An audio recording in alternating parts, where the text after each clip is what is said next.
السلام علیکم، آپ دیکھ رہے ہیں جیو لاوا HD TV اور میں ہوں سلیم طاہر۔ ایک نظر ڈالتے ہیں آج کی نیوز پر۔ وزیر اعلیٰ پنجاب سردار عثمان وزارت کی زیر صدارت خصوصی اجلاس۔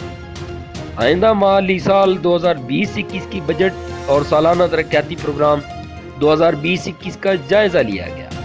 آئندہ مالی سال کے بجٹ اور سالانہ ترقیاتی پروگرام کے حوالے سے مختلف تجاویز پر بھی غور کیا گیا۔ وزیر اعلیٰ پنجاب سردار عثمان وزارت کی آئندہ مالی سال 2020-21 کی بجٹ اور سالانہ ترقیاتی پروگرام کو حقیقت پسندانہ رکھنے کی ہدایات۔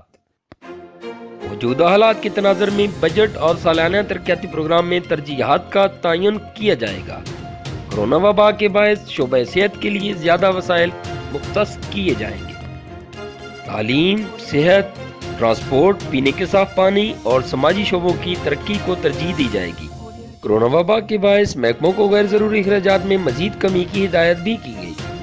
بجٹ میں کفایت شعاری، بچت اور فنانشل ڈسپلن پر پورا فوکس ہونا چاہیے۔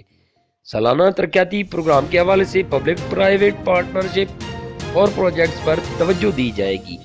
چیئرمین منصوبہ بندی اور ترقیات نے سالانہ ترقیاتی پروگرام 2020-21 کے بارے میں بریفنگ بھی دی گئی۔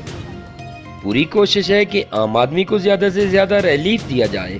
بجٹ میں عام آدمی کو سہولیات فراہم کرنے کے حوالے سے ٹھوس اقدامات کیے جائیں۔ صوبے میں معاشی سرگرمیوں کے فروغ کے لیے منفرد انداز میں نئے اقدامات متعارف کرائے جائیں۔